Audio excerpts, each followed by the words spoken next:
Welcome to the MergeLane On-Ramp Live series. This episode is How an Accelerator Fueled My Business, hosted by Elizabeth Kraus, MergeLane co-founder and active angel investor. MergeLane is a program designed to discover, accelerate, and invest in exceptional women and the companies they run. Elizabeth is going to discuss how accelerator programs can fuel a business and will be joined by 3 graduates of some of the world's leading accelerator programs to share their experiences. As featured in Season 2 of Gimlet's Startup Podcast, we have Lauren Kay from Dating Ring.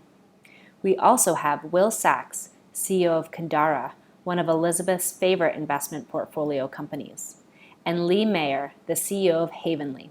Lee is a recent MergeLane graduate.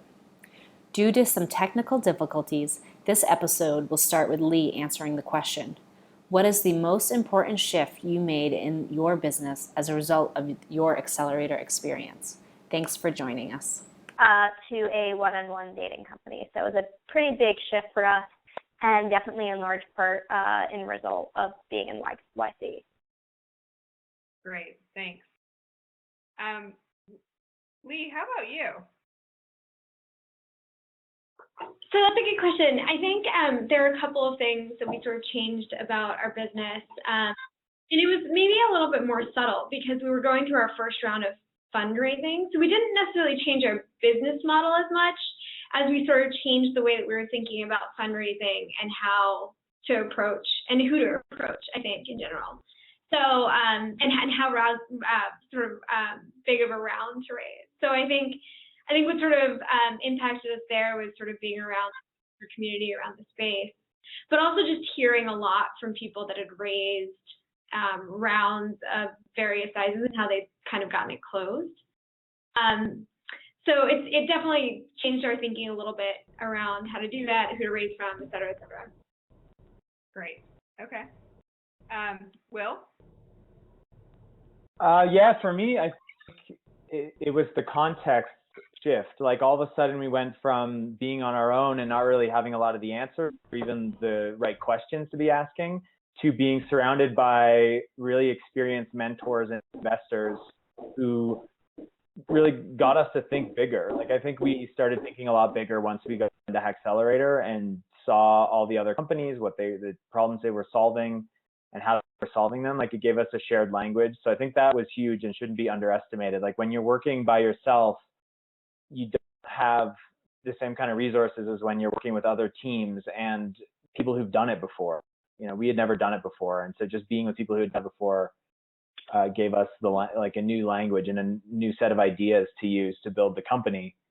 And then I think like fundraising, it helped us a lot with fundraising because we learned how that process went and we ended up coming out of the program and raising some money, which I don't think was in the cards for us if we hadn't gone through the program.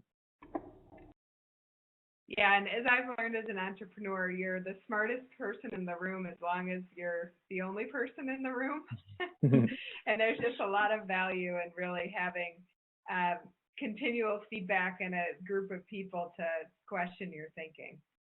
Yeah, and people don't realize like there's people who've done it before, who've done what you're trying to do before, can look at your business plan and pick out like 2 or 3 assumptions you have that are just wrong. And if without having people point that out, you could go down and work on those assumptions for months or years, like Lauren was saying, potentially before somebody points it out to you. So that's the accelerator part of the accelerator, I think. Yeah, I would echo that. Let's talk a little bit about the value of the mentor network. So can you guys share a little bit about how your accelerator mentors made a difference in your business? And Lauren, let's start with you on that one. Yeah, sure. So the main partners we worked with at Y Combinator were Justin Kahn, who's had 2 big exits, mainly Twitch recently, and then Kevin Hale, who founded Wufu.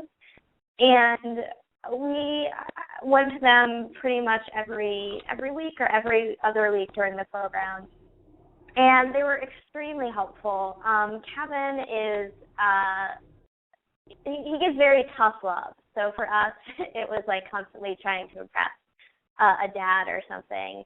And he was just really, really good at breaking down our funnel, looking at each piece of it, challenging our assumptions, and just getting us to think really hard about each piece of the business, including months and months after YC. Still, the advice that we're constantly quoting in the office is his. And then Justin Kahn was more of an outside mentor because he wasn't one of our official main partners. But we went to him when we had sort of a crazy idea to fly women cross country to San Francisco to set up dates. And it was something we probably would have spent like a year arranging. And he goes, oh, why don't you just crowdfund it? And then in a second, he was a major part of one of the biggest game-changing parts of our company in the first 2 years. Great. Will and Lee, anything to add about your mentor experience? Well, we had a bunch of mentors. Sorry, go ahead, Lee. No, please go ahead.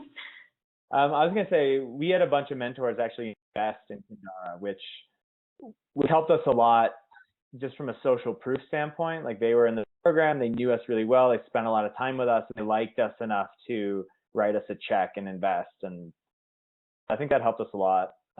Gabe Zickerman from the Founder Institute, he's a world authority on gamification, and so he invested in us and then helped us figure out like how to make our app more engaging. And just having him as one of our investors like helped us go forward and find other investors. And then just like so many little conversations, like Lauren said, where people gave us advice that saved us weeks or months of effort.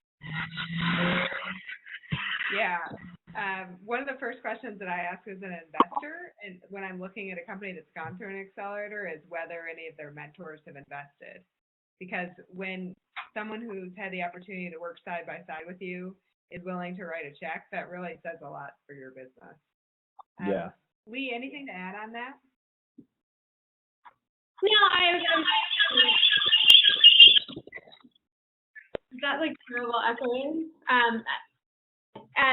So, I was just going to bring up the investment piece as well. And also, I think what's been really helpful with a couple of our mentors is they've continued to be actively involved. So Yoav Lurie, who runs Simple Energy, is like, the person that I daily message with, on a number of things that only I think he can sort of, like he's like the voice in my head on almost a lot of daily externally facing things.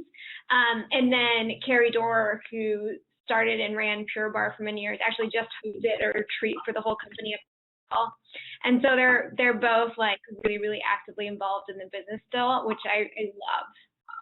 And so I think, and also, I think that that's probably for us has been one of the more pieces of the accelerators is, it's one thing you're kind of in an accelerator for a couple of months and you get access to people, but being able to like develop the relationship and then continually have them in your business is amazing. Yeah, I'd echo that. And Lee, I think that for some reason when you mute and unmute, it kind of scrambles things. It might actually be better if you just stay on unmute. Okay, I could do that. Okay. So in our last session, which some of you attended, Brad Bernthal, who's been doing research on accelerators all over the world, said that an average of 1 to 3 mentors stay actively engaged for several years after the program, and we definitely see that as well. Moving on, do you think that you guys touched on this a little bit more, or a little bit before about the accelerator's impact on fundraising, but can you dig into that a little bit more about how big of an impact the accelerator had? I may not go all through all 3 of you just because we've got a lot to cover, but anybody want to have something burning that you'd want to add on that? Yeah, well, I mean, in our case, the accelerator is run by SOS Ventures, and they ended up investing in us. They were our first institutional investor, so that was a huge step for us because then we had social proof to go and raise more capital. So that's probably the most tangible thing there is for us. Yeah, and Lauren, I'd be curious because YC is has such a strong reputation among investors. Talk a little bit about how that played out in your fundraising. Yeah, YC makes a huge difference when raising. We didn't have the easiest time raising, but I don't think we would have been able to raise at all without Y Combinator. And I mentor a lot of entrepreneurs who will ask, oh, should we do an accelerator or should we just try to fundraise? And a lot learned the hard way that trying to raise a seed round without an accelerator can be next to impossible. It could take a year, 2 years. Obviously, accelerator is named that because it accelerates the process, as you were saying, Will. But yeah, I mean, it's just really, really hard to separate yourself from the noise of all the other startups when you're trying to do a seed round, and it's just much more feasible to do after going through an accelerator. And of course, the Y Combinator brand and demo day helps an insane amount. Great. So just a reminder to mute yourself. Someone sounds like they're doing dishes or something. So, Lee, anything to add to that? I mean, I think I echo what everyone else has said. I think we were in a slightly different situation. We had actually sort of closed on a lead and a decent chunk of our initial round. And what's interesting is what MergeLane, throughout the MergeLane process, we kept sort of the round was getting bigger and bigger. I think we were meeting more and more people that were willing to put money into us, which ended up being great because it really gave us a lot of cushion to sort of do what we wanted to do with that. Great. Okay. So did the people running the accelerators offer a fair amount of support to you, and how did that fit into the value that you received? So, Will, maybe we'll start with you on that one. Yeah, so like I said, the accelerator was run or is run by SOSV, and they're a venture fund based in Ireland. And that was huge for us because they ended up being our major investor up until recently. And the Founder Institute Accelerator that we did is run by Adeo Resi in Palo Alto. And like, I still email him sometimes and I'm like, Adeo, do you know this person? I need an intro. And if he knows them, intro me. So it's kind of like an alma mater thing. Like, once you've been through the accelerator, you should be able to email the people who run it at any point and be like, hey, this is the problem I'm trying to solve, or hey, do you know this person? I really like a warm intro. And we've used that, and we went through Founder Institute in 2011, so that was like 4 years ago now, and I'm still poking Adeo for stuff. So it's great. And like, business and life is so much about who you know, and going into Founder Institute, we didn't know anybody, and coming out of Founder Institute, we knew a lot of high-powered, successful investors and entrepreneurs, and that's made a huge difference, because now if I want to meet somebody, I can go on LinkedIn and pretty much find somebody I know from one of the accelerators we've done who knows that person that I'm trying to get an intro to. So I'd say that's huge as well. Great. And, I'm curious, Lauren, on the sort of operations side, were they involved with the thinking and strategy of your business, or more on the side that Will mentioned of making connections and things at YC? Yeah, at YC, they're fairly hands-off. It's all about how involved you decide to be with the partners. I mean, there have been, I think, over 1,000 companies that have gone through. So you're lucky if Paul Graham knows your name, hopefully for the right reasons. But in general, they're not, sitting and checking in via email every day to see how revenue is going. It's more, if you come to them, they're thinking about a lot of higher level things with you. And then if you do need intros, they're definitely happy to give them. But it's all about, what effort you put in to ask for things. If you don't ask for anything, you probably won't get anything. So they always really encourage you to reach out. And there's been a lot of companies, but now there are a lot of partners. So it's not necessarily program or Sam Altman that's helping you with everything, but all of the partners are amazing and can help in different ways. Great. And Lee and Will, you guys have both had the opportunity to work directly with my partner, Sue. And I often say that she's one of the best assets of our accelerator because she's pretty extraordinary in working with companies. So could you maybe talk a little bit about what it was like to work with Sue and whether she made an impact on your business? Maybe Lee, you could talk about that. Yeah, it's hard to believe that Sue wouldn't make an impact on someone's business. She is a force of nature, I think, is the best way to describe her. And so I think what's really great about Sue and people like Sue, and there, I think there are a number of them in the accelerator world, is incredibly passionate about companies that they're helping. So it's one of those things where Sue's constantly thinking about you, which doesn't happen a lot when you're an entrepreneur. Particularly when you're just starting out, no one really cares about you, and you're kind of, you haven't proven yourself, and you're not the unicorn yet. And Sue sort of, thinks about you and makes introductions and attempts to move, I think, heaven and hell to make sure that you get what you need. And I think that that's an incredibly valuable thing, because just having one other very strong person out there pulling for you, I think is a really powerful thing. Yeah, I would echo that. Will, anything to add there?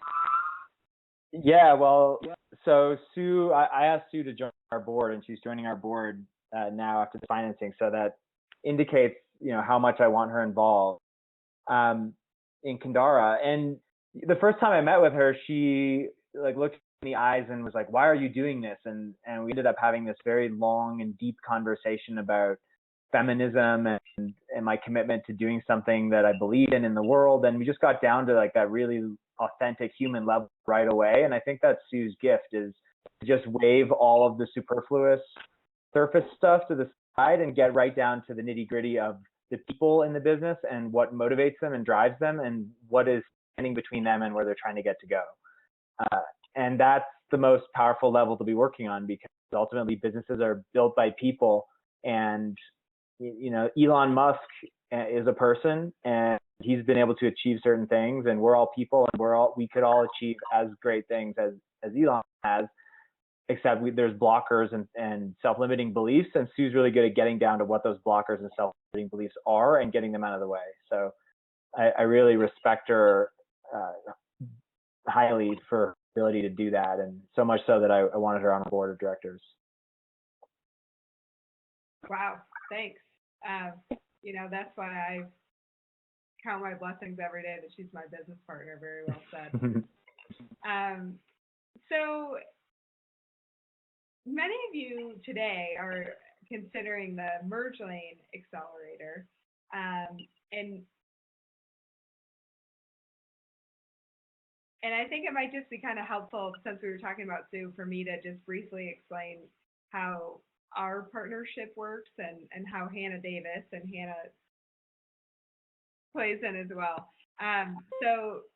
So my background is mostly on the investment side. So I work a lot with my companies and helping them prepare for fundraising and then helping them fundraise after the accelerator. And then Sue's background is mostly in transforming early stage startups. So she works a lot more closely with the companies on the business side. And then Hannah is our program director, who's here with me today. And Hannah is exceptionally talented in building community, building connections, and just really being a great voice and great listener to do some of the things like Will was saying. It's really good to have somebody sort of question your assumptions. And Hannah is one of the most talented people I've met in her ability to listen and to reflect. So that's kind of how the three of us work together. So going back to your experience, did you guys acquire any customers, strategic partners, or other valuable connections from your accelerator? Lauren, I'd love to hear a little bit about both how that from a YC perspective, and then also how that sort of catapulted you into this startup podcast relationship as well? Yeah, sure. I mean, it's so hard to say because it's not that YC made direct intros that I can think of to that many people. But I wouldn't be surprised if everything that's happened during and after was in large part because we were part of that program. We got contacted for startups because we were on Hacker News, and of course, Hacker News is hosted by Y Combinator, and that's how one of the producers found us. So I'm sure that definitely helped land us there. And I'm getting some feedback, so I'm gonna end it there. And that might also be because one of our users needs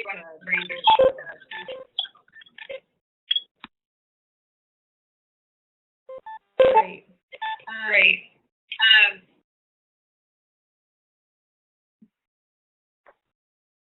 So if you're on the line, can you please mute yourself?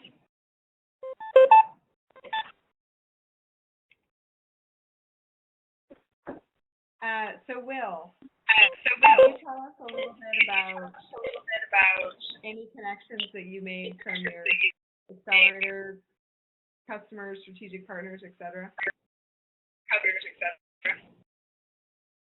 Well, we definitely got some customers out of it because once we were in Accelerator, we were pushed to get our product done and launched.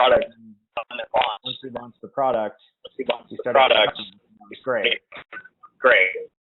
I think somebody's got a phone. So whoever that is, mute yourself. Give you a second there. And then our network the network of mentors that we picked up has just been so helpful all the way through. One of the most valuable things that I've done as an entrepreneur is made a mailing list of the smart, intelligent people who've done this before that I meet. Like every time I meet somebody who's a mentor or a fellow entrepreneur, I put them on a list. And then every few months I send out an update like, hey, here's what's new with Kindara. And be amazed the stuff that comes back. Like in those emails I try to put, this is what we're working on, these are the challenges we're dealing with, and often I'll get the intro I need or I'll get the perspective or the resources I need to solve that challenge just by keeping that list of people and communicating with them regularly. So I wouldn't underestimate the power of who you know. I think accelerators get you in front of a lot of people that you know as an entrepreneur really quickly.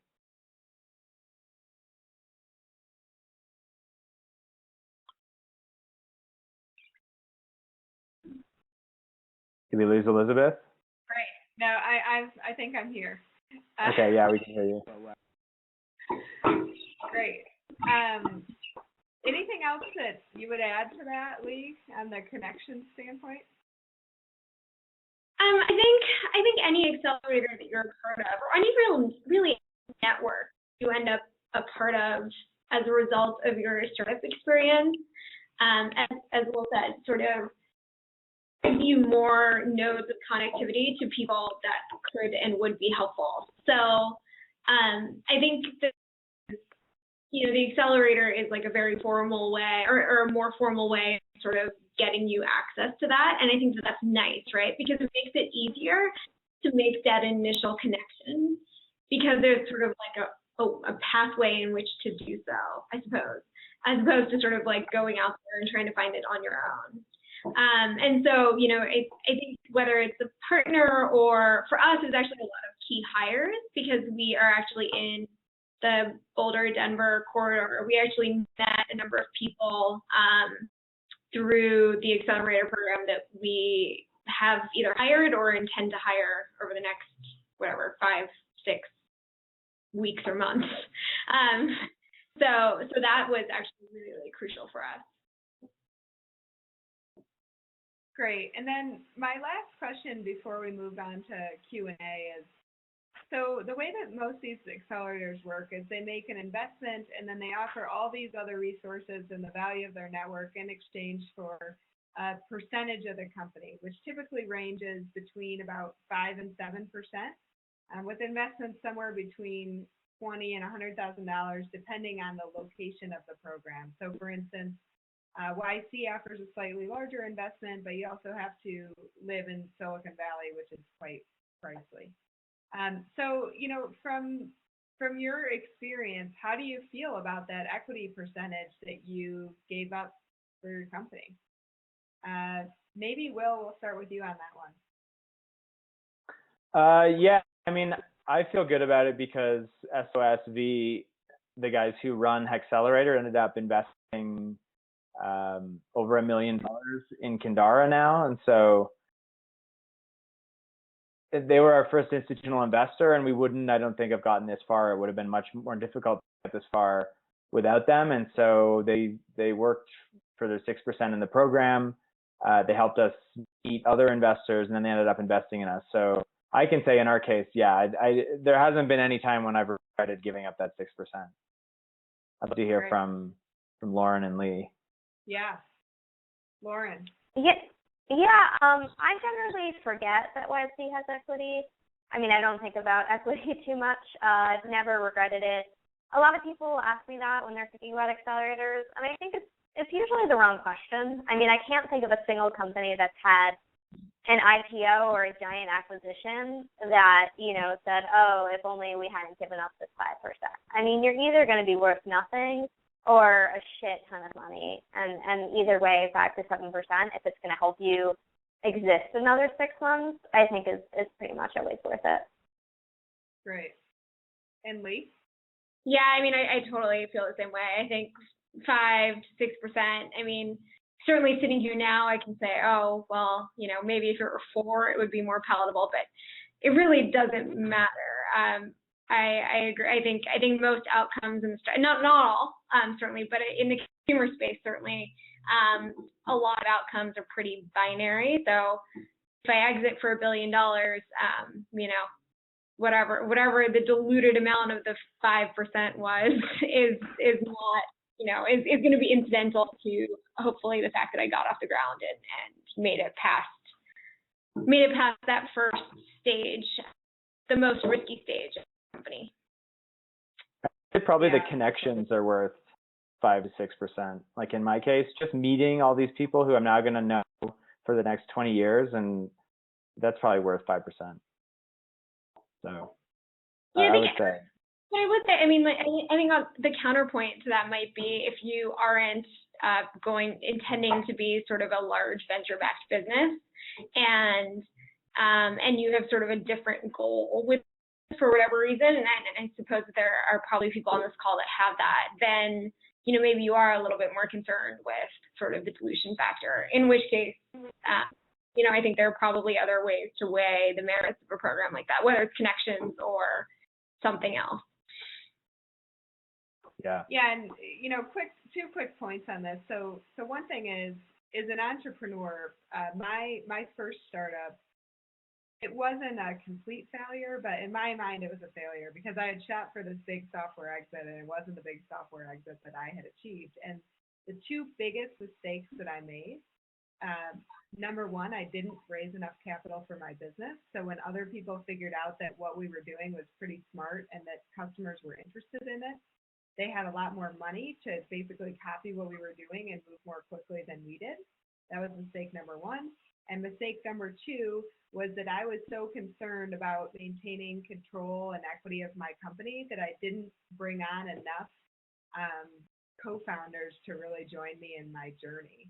And a lot of times, it's so hard for me to watch entrepreneurs just hoarding their equity because it is important to plan that out, but it's also important to bring the right people on the bus, and I can't stress the value of that enough. The other quick thing that I want to mention is, accelerators don't just offer the value of preparing for investment and things like that. And I think when you're thinking about whether you want to join an accelerator, it's really important to look at the whole holistic view of how you want your business to shift and think about whether they can change whether accelerator will help you get there. So one last thing before we go to questions. So, you know, you guys have fantastic products. I've been following all three of you, and a lot of our callers might be interested in how they could learn more about your company and your products. So can you tell us a little bit about how people would learn more? Will, let's start with you. Yeah, Kindara.com, Kindara.com. My email is will, W-I-L-L, at Kindara.com. And our app is free, and we're selling our connected basal thermometer, which is the world's most advanced basal thermometer. It's on $50 on retail right now if anyone is interested. And yeah, and here's, I don't know if you can see this on my shirt, Kindara. There we are. We can see it. Nice, I like that. Yeah, lots of pregnancies, lots of preventions of pregnancies, and really couldn't be happier to be an investor. So thanks, Will. Yeah, well, great to have you. Lauren, how about you? Yeah, so you can reach me at lauren@datingring.com. If you are in San Francisco, New York, Boston, or LA, you can create a free profile at Dating Ring. And then if you use MergeLane 50, you can get $50 off the Gold membership. Great. And say that code one more time. MergeLane 50. 50, like 50? Yes, Okay. and you'll get $50 off. Great, fantastic. All right, Lee. So I'm Lee at havenly.com, and it's havenly.com, havenly.com. I'm not wearing a t-shirt, but I never do. And so if you guys use the code MergeLane, you will get 25% off of the Havenly design service. Fantastic. All right. So let's open it up for questions. And just a quick mention that our applications are opening on September 1st, but we're doing rolling admissions, so please apply early. We would love to accept some companies midway through our application cycle. And we're going to be hosting some more on-ramp live events like this. We have another one a week from today about how to get into a top-tier accelerator, and we'd love for you to join. So mergelane.com/events. So we had one question that came through that I loved, which is any criticism of the accelerator program. So we talked a lot of rah-rah about why they're great. Let's talk about, you know, what maybe didn't go so well with the accelerator program. Anybody want to share a thought there? Yeah, so we did the first ever accelerator program in China, and like we were #1, the first class ever, and they didn't have it figured out yet. So we went all the way over to Shenzhen, China, and they didn't have internet, and we're like, oh my God, like internet is not working. So that was a bit rough. But then by the second and third class, they got that figured out, so that was fine. The other thing that I would caution people against, or just warn people about, is mentor whiplash. And I think David Cohen or somebody's written about this. You can Google mentor whiplash, but sometimes you'll have 1 or 2 or 3 different mentor meetings within a couple of days, and they'll give you conflicting advice with a high level of conviction. So you'll meet with one mentor and they'll give you a high level of conviction on X, and then the next mentor will give you a high level of conviction on not X. And so you gotta be careful not to be pushed off your center, and to consider the advice that you're given, but then ultimately make the decision yourself. Like, don't let mentors and people who don't know your business as well as you make decisions for you. You've got to ultimately make the decision and feel good in your gut about the decisions you're making to build your business. Great. Yeah, Lauren? Yeah, I mean, I think definitely it depends on what accelerator you go to. There's no real anything you have to do, I guess, to be an accelerator. So you just have to be really careful about that, and definitely talk to alum of the programs. Of course, well, at the program you're mentioning in China, if there are no alum, you might want to hold off until the second class so you can talk to welders.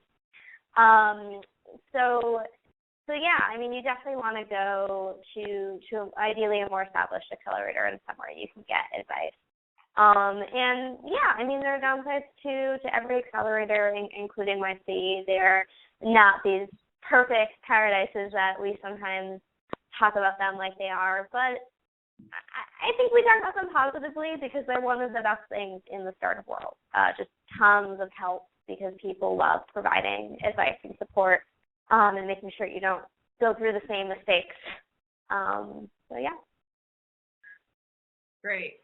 And one thing I just want to add to the point about working with an accelerator that's had a couple classes. So luckily Lee and the other members of the cohort worked out our first class, so hopefully we worked out all those bugs. But I think another important thing to consider is the experience of the people running the accelerator. So, I think, like every first program, we had a few bugs, but at the same time, both my partner and I had been working with early stage startups and investing in early stage startups for a long time. So we weren't just starting from ground zero. And I think that experience of the founding team is really, really critical when you're assessing accelerators. Lee, anything else, anything from your perspective that didn't go so hot from the accelerator perspective? I sort of have butterflies in my stomach, but let's go. So I think, so I have the biggest thing I always say to people when they ask about accelerators, so in full transparency, I'm actually in another accelerator program. I'm at 500 startups out here in San Francisco. I promise I did not mute her. We're losing you. Try that again. Oh, sorry. So in full transparency, I'm actually in another accelerator program right now at 500 startups out here in San Francisco. So clearly, I didn't think that it was that bad of an experience.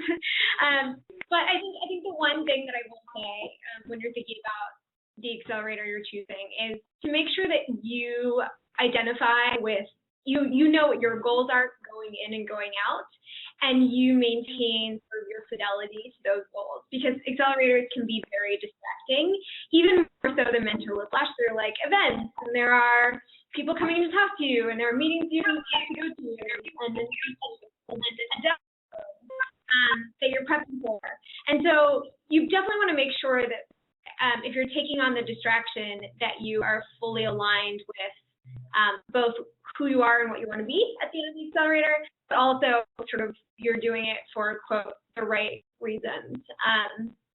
And so I think that's, the negative is the fact that it does, take you off that sort of linear path that you've been on, which can be very helpful because you're getting tons of other perspective and sort of looking at things differently.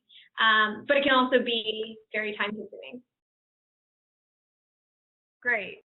Yeah, and you're going in and out a little bit, but I'm just going to underscore one of the points that you made, which is really understanding what your goals are going in and staying focused on those goals. So I think with the companies that I've worked with that have gone through accelerators, one of the biggest drawbacks that I've seen is if they didn't think about what they wanted to get out of it on the front end, 12 weeks goes by so quickly, and there isn't as much of a chance to really take advantage of that network once you graduate from the program.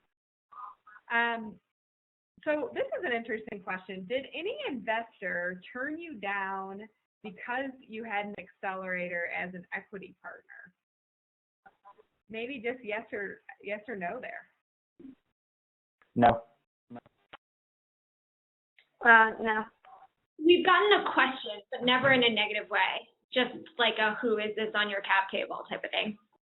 Got it. Okay. What are the most important attributes you look for when trying to find the right mentors? Will? Chemistry.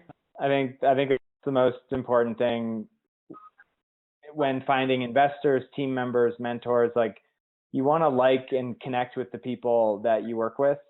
And I think, chemistry with mentors, because if you have chemistry, you can get down to the nitty gritty of what's actually going on.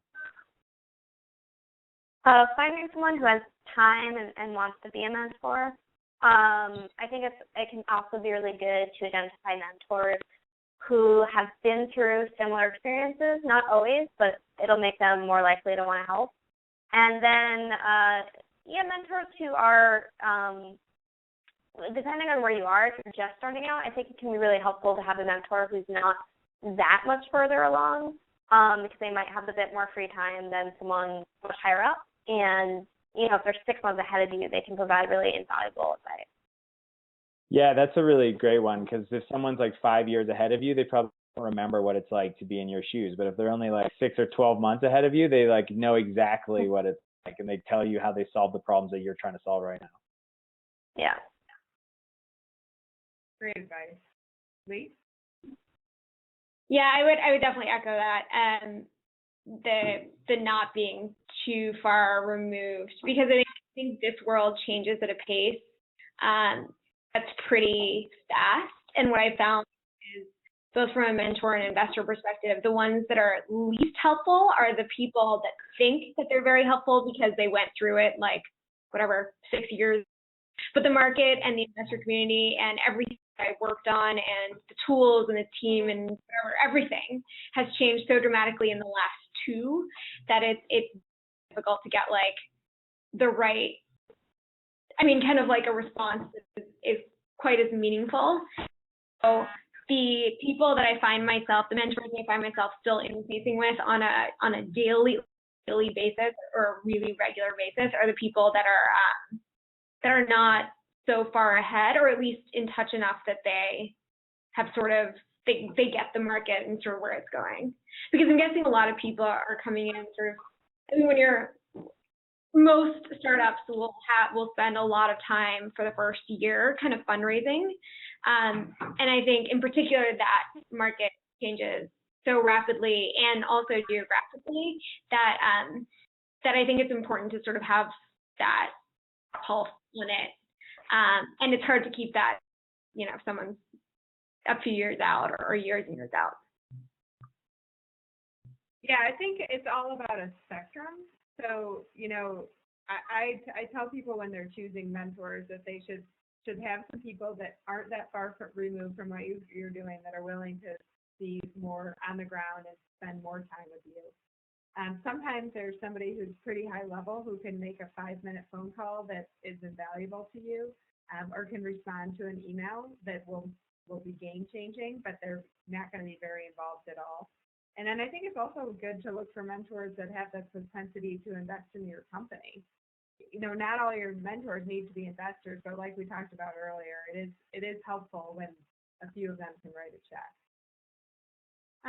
So this question is a little, we'll kind of take it in pieces here. So they're wondering what the key assets were that you brought to the accelerator program that made you attractive to the accelerator and helped you get into the accelerator, and then how those assets have increased in scale as a result of the accelerator. So maybe we could take that in 2 parts. So what do you think is the main reason why you were accepted into the accelerator, and how that has improved since you were accepted into the accelerator instead of all the assets? Any thoughts on that? Well, you can answer that question for me, Elizabeth. Why we're Yeah, no, I'd love to answer that question for you. Actually, that's a good call. So, I think the reason why we chose you guys is first and foremost because of your team. So one of the most interesting things about your team is I think you have 3 people on your team who I feel like if one of you were hit by a bus, I would feel totally confident with the other running the company. That's extremely, extremely rare. And hopefully you'll never be hit by a bus and we'll never experience that. So that was number one. And then the second thing was, you're solving a problem that I myself have experienced, that everyone I know has experienced, and we just felt like it made sense. And there's really a lot to be said about something just making sense. And then lastly, I think that you did an exceptional job, and we talked about this more in our last session, of recruiting very smart people to jump on board with you when you were competing with other companies that could offer more resources, more stability, a lot more for your employees, and you were able to recruit those incredibly talented people to join your business. So that's why we chose you. And I think how, MergeLane has enhanced that is, you touched on this before. I think we've helped you expand your team.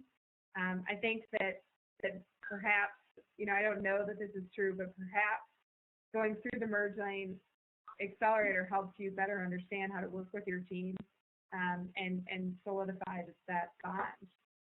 Any thoughts on that? Yeah, no, that all makes sense. It's always interesting to hear. I don't know. You always have your impressions of why you get it, or do you raise capital or you don't. And it's always interesting to just hear the unvarnished truth of why you got it. But yeah, that makes sense. I think when we were talking in December, we were basically trying to convince a market that our business did make sense, and we were hoping that pre-traction or pre-really big traction we could sort of convince people to do so. So I think that's nice to hear that we even back then sort of made sense to you and you sort of liked our team.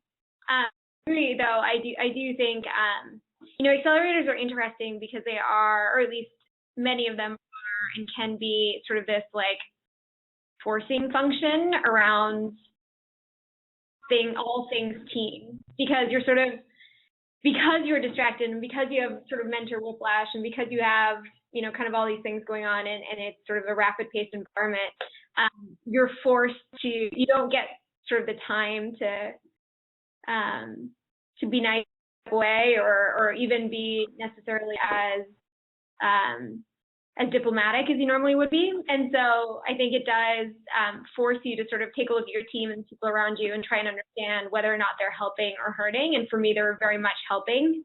And so that realization, not that I hadn't realized that before, but that very visceral realization, I think, as you move forward.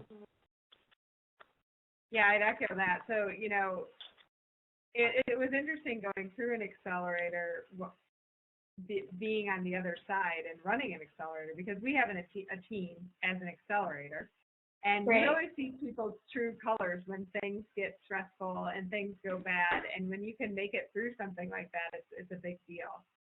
And then, just one thing I'll add, and then we'll maybe move on to some other questions. But Will, since I invested in you, I can talk a little bit about why I invested in your company, which might be helpful. Yes. So there again, I first and foremost invested in you. I've been really impressed with you on this call today. I think you have a great way of articulating how you think through things, and actually thinking through things on a much deeper level than most people I've ever come across, and I really value that.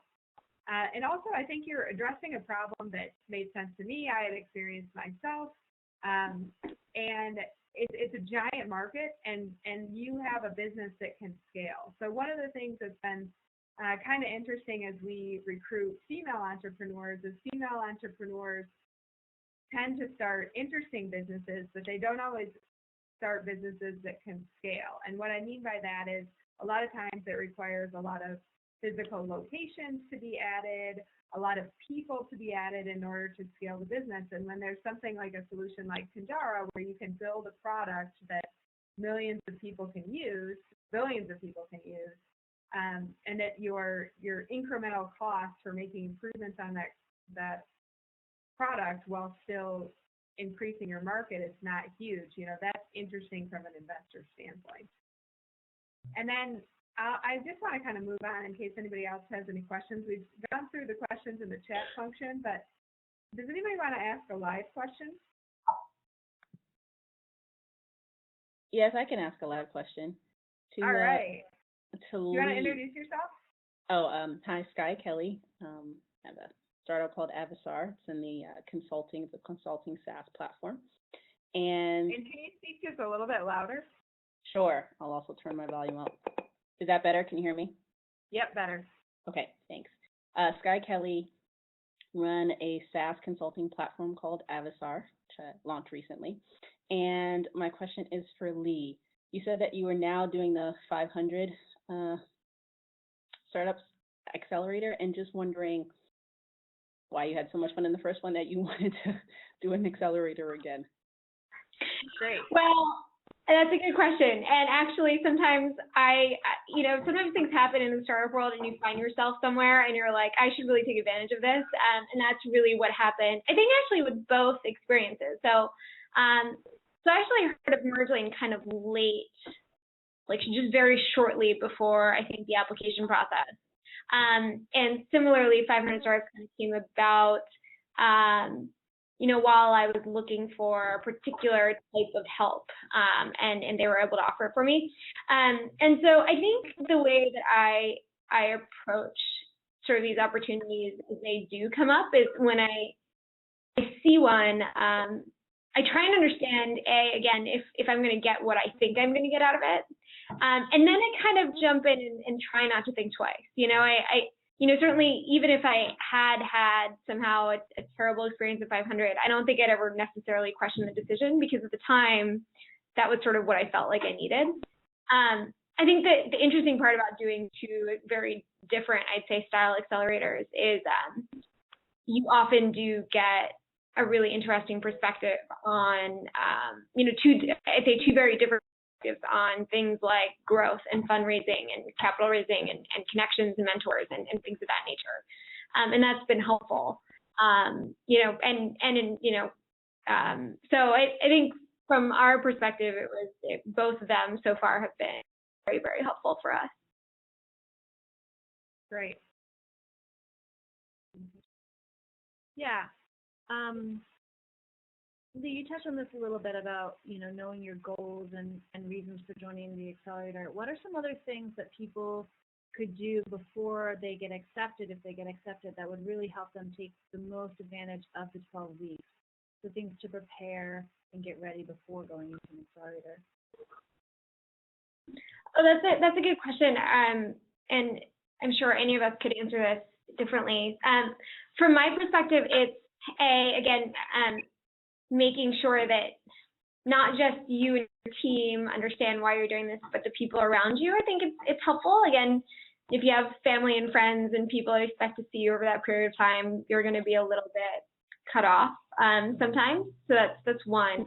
I think that the second piece is finding a way to create a team structure that allows you to continue your day-to-day business while still sort of taking advantage of all of the things that the accelerator offers. So I think the one thing I will say is, so 500 Startups is far more like YC in the sense that it's very agnostic in terms of whether or not you attend things or do things. But the thing is you give up equity or you decide to belong to something, you want to take advantage of things. But how do you do that while still going to the investor meetings and the team meetings and developing new products and whatever else it is? So we've been really effective going in, and we learned this through MergeLane, basically saying, okay, here are the meetings that make sense for you to go to. I will not be there and I will be doing other things, or vice versa. And you cover this, I cover this. Okay, no one needs to go to this because it's not important to us. And so if you can go to your co-founder, if you have one, or someone on your team, if you have that person, and sort of identify what their interests are and what makes sense for them, I think that actually it splits it up. We also split up our mentors. So, the mentors I had weren't the same mentors that Noel had, for example. We sort of split them. And that, again, makes it more palatable, but also allows you to take advantage of the accelerator while still maintaining a really healthy, growing business. Great. Yeah, no, and you bring up an interesting point, because we touched on this a little bit in the last session, but I often hear entrepreneurs say that they just don't have time for an accelerator. And the thing is, it is time consuming, especially if you want to capitalize on the opportunities that you're given. But at the same time, accelerators are investors in your business. And Lee, you had a couple instances where we had things planned and you weren't able to make those. And a couple of times it was things that we were pretty excited about, and for whatever reason it just didn't work. And we understand that, because you were capitalizing on interesting opportunities for your business, and we wanted your business to be successful. So, we try to be supportive of that. And then the last thing I want to underscore is what you said about really approaching it from a team perspective. And I think that is one of the most important things that you can do before applying for an accelerator is make sure that you have some of the right team members on the bus, and figure out how you guys can tackle not just the accelerator, but your business as a team. So with that, we are just about at time. So I think I'm going to wrap it up. But thank you guys so much for your time. And please, please, please check out Kindara and Dating Ring and Havenly. We'd love for you to become customers. And MergeLane applications are opening September 1, as I mentioned. And again, they're rolling applications, so please apply as soon as possible. And if you guys have any questions, my partner, Sue, which Will and Lee said very nice things about, she is probably actually the best person for you to reach out to if you have additional questions. And her email is sue@mergelane.com. Thanks so much. Have a good afternoon. Bye. Thanks, Elizabeth. Thank you. Bye, everyone. Bye. Bye, Lee. Bye, Lauren. Bye. Bye.